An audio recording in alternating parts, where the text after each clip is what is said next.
2천만 원. 지금 어디에 두고 계세요? 통장에 넣어두면 안심이 되는 것 같지만 물가는 매년 오르고 예금 이자는 그 속도를 따라가지 못하는 게 현실이거든요.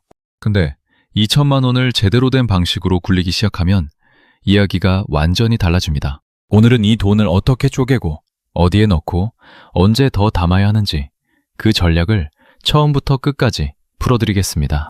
여러분, 주식 투자를 한다고 하면 주변에서 이런 말 많이 들어보셨을 거예요. 그거 위험한 거 아니야? 괜히 손해보는 거 아니야? 근데 저는 오히려 반대로 묻고 싶습니다.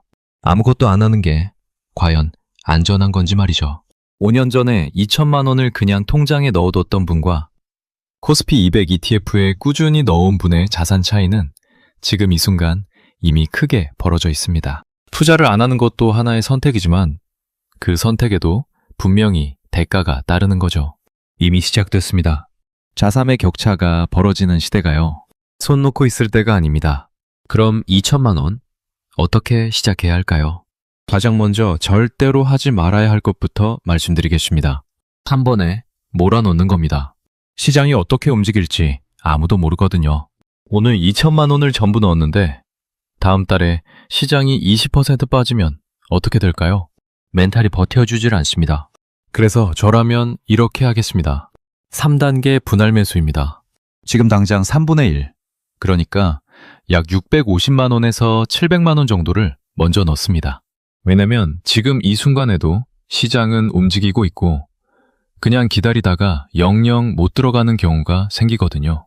실제로 코스피가 3,000포인트일 때도 4,000포인트일 때도 5,000포인트일 때도 조금만 더 기다려보자고 하다가 결국 한 번도 못 들어간 분들이 생각보다 많습니다. 그 다음 3분의 1은 조정이 왔을 때를 기다립니다. 시장이 일시적으로 빠지는 구간, 그게 언제 올지는 모르지만 반드시 옵니다. 그 순간이 오면 주저없이 두 번째 자금을 넣는 거죠. 그리고 나머지 3분의 1은 진짜 큰 조정, 시장이 크게 흔들리는 순간을 위해 남겨둡니다. 이게 최후의 카드입니다. 이렇게 하면 좋은 점이 있습니다. 내가 매수한 평균 단가가 자연스럽게 낮아진다는 거거든요.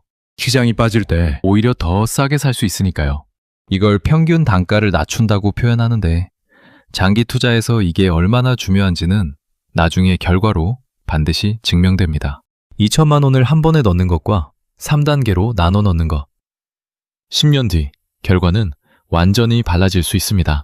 그렇다면 이 돈을 어디에 넣어야 할까요? 처음 시작하는 분들이 가장 많이 하는 실수가 있습니다. 특정 종목 하나에 집중하는 거거든요. 이 회사가 좋다더라, 저 주식이 오른다더라는 말만 듣고 2천만 원을 한 종목에 넣었다가 낭패를 보는 분들이 정말 많습니다. 저라면 기본 축은 ETF로 잡겠습니다. ETF는 쉽게 말해서 여러 기업을 한 번에 사는 바구니라고 생각하시면 됩니다. 한 회사가 망해도 다른 회사가 버텨주는 구조거든요. 가장 먼저 담아야 할 것은 코스피 200 ETF입니다. 우리나라 대표 기업 200개를 한 번에 사는 거죠. 삼성전자, SK하이닉스, 현대차 같은 기업들이 모두 들어가 있습니다. 우리나라 경제가 성장하면 자연스럽게 같이 오르는 구조입니다. 그 다음은 S&P 500입니다. 미국을 대표하는 기업 500개를 담는 ETF인데 애플, 마이크로소프트, 엔비디아 같은 기업들이 포함되어 있습니다. 미국 시장이 장기적으로 우상향해온 역사는 이미 수십 년에 걸쳐 검증이 됐죠. 이 두 가지를 기본 축으로 삼고 공부가 어느 정도 됐다 싶으면 업종 ETF를 추가하는 방식이 좋습니다. 예를 들어 반도체 업종, 로봇 업종처럼 앞으로 2, 3년 뒤에도 꾸준히 성장할 것으로 보이는 산업에 조금씩 더하는 거죠. 단 업종 ETF는 지수 ETF보다 변동성이 크기 때문에 처음부터 많은 비중을 넣지 않는 게 좋습니다.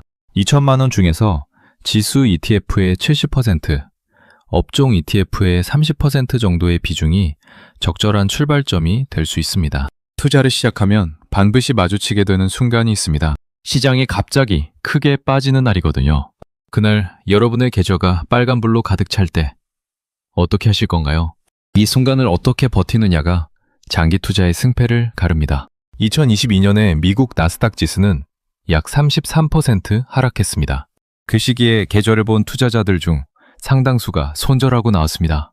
그런데 그 이후에 어떻게 됐을까요? 2023년, 2024년을 거치면서 나스닥은 그 손실을 훨씬 뛰어넘는 수준으로 회복됐습니다. 버텼던 사람과 팔았던 사람의 결과는 완전히 달랐죠. 폭락은 기회이기도 합니다. 특히 매월 정해진 금액을 꾸준히 넣는 적립식 방식을 선택하셨다면 시장이 빠질 때 오히려 더 많은 수량을 싸게 살 수 있거든요. 이게 적립식 투자의 핵심 장점입니다. 빠지면 더 많이 살 수 있어서 좋고 오르면 내 자산이 불어나서 좋은 구조죠. 다만 이 구조가 작동하려면 한 가지 전제가 필요합니다. 절대로 급하게 써야 하는 돈을 넣으면 안 됩니다. 당장 6개월에서 1년 안에 써야 할 돈, 예를 들면 결혼자금, 전세자금, 차량 구입자금 같은 건 주식에 넣지 않는 게 원칙입니다. 2천만 원 중에서도 비상금으로 300에서 500만 원 정도는 따로 빼두시고 나머지를 투자에 쓰는 게 훨씬 안전한 방식이에요. 투자를 하다 보면 이런 유혹이 옵니다. 레버리지 한번 써볼까? 2배짜리 넣으면 수익도 2배 아니야. 근데 레버리지는 장기 보유를 절대 하면 안 됩니다. 이유가 있습니다. 레버리지 상품은 매일매일 수익률을 2배로 추종하는 구조입니다. 하루에 5% 오르면 10% 오르고 하루에 5% 빠지면 10% 빠지는 거죠. 그런데 이게 장기적으로 보면 시간이 갈수록 수익률이 갉아먹히는 구조가 됩니다. 오르고 내리고를 반복하다 보면 원래 지수가 제자리로 돌아와도 레버리지 상품은 손해를 보고 있는 경우가 생깁니다. 만약 레버리지를 꼭 써보고 싶다면 단 하나의 원칙을 지키셔야 합니다. 사흘 안에 반드시 끝내는 겁니다. 성공하든 실패하든 사흘이 지나면 빠져나오는 거죠. 이 원칙만 지켜도 레버리지에서 크게 다칠 일은 없습니다. 사흘이 지나도 승부가 안 났다면 내가 방향을 잘못 본 겁니다. 미련 없이 나오는 게 맞습니다. 2천만 원이라는 소중한 시드를 지키려면 레버리지는 정말 극히 일부, 전체 자산의 5% 이내에서만 단기 관점으로 접근하는 게 현명합니다. 이건 투자가 아니라 도박에 가까운 영역이거든요.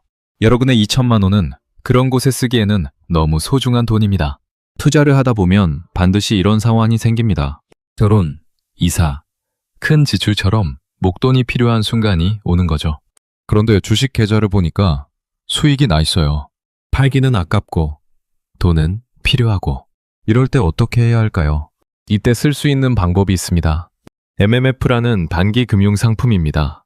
하루만 맡겨도 이자가 붙는 구조로 주로 안전성이 높은 단기 국채 같은 곳에 투자하는 상품이거든요. 완전한 원금 보장은 아니지만 사실상 거의 원금이 유지되는 수준이라고 볼 수 있습니다.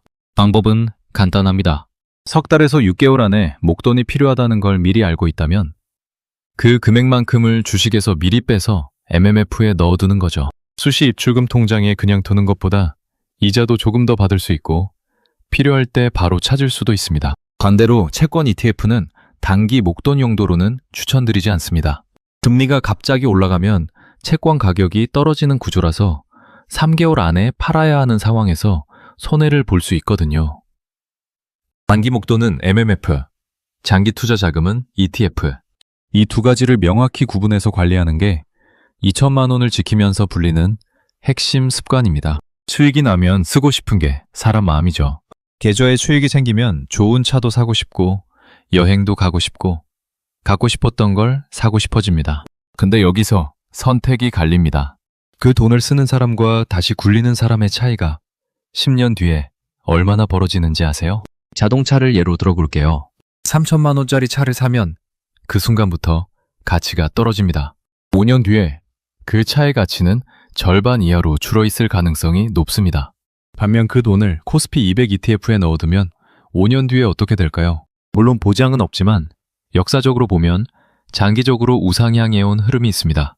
수익의 70에서 80%는 다시 투자로 돌리는 습관을 들이시길 권합니다. 나머지 20에서 30%는 자신을 위해 쓰셔도 됩니다. 무조건 아끼라는 게 아니에요. 다만 큰 돈이 나가는 소비, 굳이 지금 당장 필요하지 않은 지출은 한 번 더 생각해 보는 거죠. 그 돈이 자산이 될 수 있는 기회를 놓치지 않으시길 바랍니다. 제 투자의 힘은 복미에서 나옵니다. 2천만 원이 연평균 7%씩 불어난다고 가정하면 10년 뒤에는 약 3,900만 원, 20년 뒤에는 약 7,700만 원이 됩니다. 거기에 매월 꾸준히 추가로 넣는다면 그 속도는 훨씬 빨라지죠. 복리는 시간이 길수록 강력해지거든요. 지금 당장 시작하는 것과 1년 뒤에 시작하는 것의 차이가 20년 뒤에는 수천만 원의 차이로 벌어질 수 있습니다. 자, 이제 정리해드리겠습니다.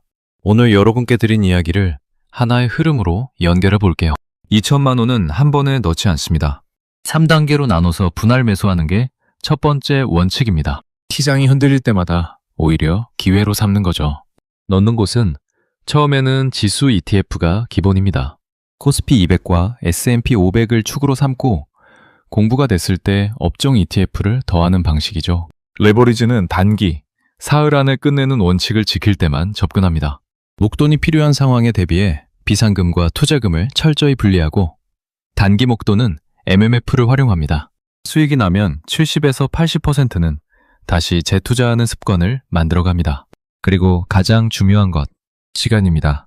2천만 원이 10배가 되는 건 하루아침에 일어나지 않습니다. 하지만 올바른 방식으로 꾸준히 굴렸을 때 시간은 반드시 여러분 편이 돼줍니다. 지금 이 순간이 여러분의 출발점입니다. 오늘부터 시작하세요.